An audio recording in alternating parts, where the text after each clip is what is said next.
केंद्र सरकार इन दिनों आजादी का अमृत महोत्सव मना रही है। 75 सप्ताह तक चलने वाले इस कार्यक्रम के दौरान हम आजादी के जननायकों से नई पीढ़ी को परिचित करा रहे हैं।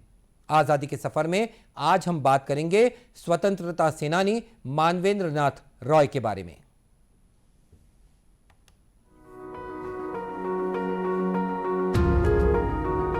आज की इस कड़ी में हम क्रांतिकारी स्वतंत्रता सेनानी मानवेंद्र नाथ रॉय को याद कर रहे हैं, जिनका निधन 25 जनवरी 1954 को हुआ था। मानवेंद्र नाथ रॉय का जन्म 22 मार्च 1887 को पश्चिम बंगाल के उत्तर 24 परगना के अरबेलिया में हुआ था।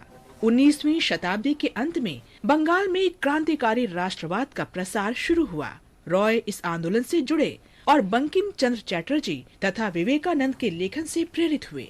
बंगाल के विभाजन के बाद वो उग्रवादी राष्ट्रवादियों के संपर्क में आए और उन्हें अरबिंदो घोष की अनुशीलन समिति से परिचित कराया गया। उन्होंने बाघा जतिन के साथ काम किया। 1910 में हावड़ा सिपपुर षड्यंत्र मामले में मानवेंद्र नाथ रॉय को गिरफ्तार कर लिया गया। रिहा होने पर रॉय ने सन्यासी के भेष में 1914 तक यात्रा की। प्रथम विश्व युद्ध में बर्लिन से एक दूत कलकत्ता आया और उसने क्रांतिकारियों को जर्मनी की ओर से सैन्य तथा वित्तीय सहायता का आश्वासन दिया। इसके बाद रॉय को जर्मन महावाणिज्य दूत के साथ बातचीत के लिए बटाविया भेजा गया था।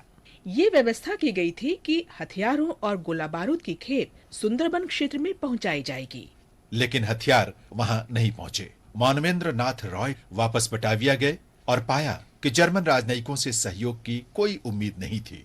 उन्होंने हथियारों के बिना भारत नहीं लौटने का संकल्प लिया। मानवेंद्र नाथ रॉय ने भारत, चीन, फिलीपींस, कोरिया, जापान और संयुक्त राज्य अमेरिका में क्रांतिकारियों से संपर्क करने के अपने मिशन को आगे बढ़ाया। 1917 में जब अमेरिका में पुलिस ने भारतीय क्रांतिकारियों को जर्मन जासूसों के रूप में घेरना शुरू किया, रॉय मैक्सिको चले गए। उन्होंने मोनरो सिद्धांत की अमेरिका की विदेश नीति पर व्याख्यान दिए और लेख प्रकाशित किए, जिससे सनसनी फैल गई। लेनिन ने जुलाई-अगस्त 1920 के दौरान रॉय को मॉस्को में कम्युनिस्ट इंटरनेशनल की द्वितीय विश्व कांग्रेस में भाग लेने के लिए आमंत्रित किया। बाद में रॉय को कम्युनिस्ट इंटरनेशनल के एशियाई ब्यूरो का प्रभारी बनाया गया, जिसका मुख्यालय ताशकंद में था। रॉय 1930 में भारत आए तो उन्हें पकड़ लिया गया और देशद्रोह का मुकदमा चलाया गया।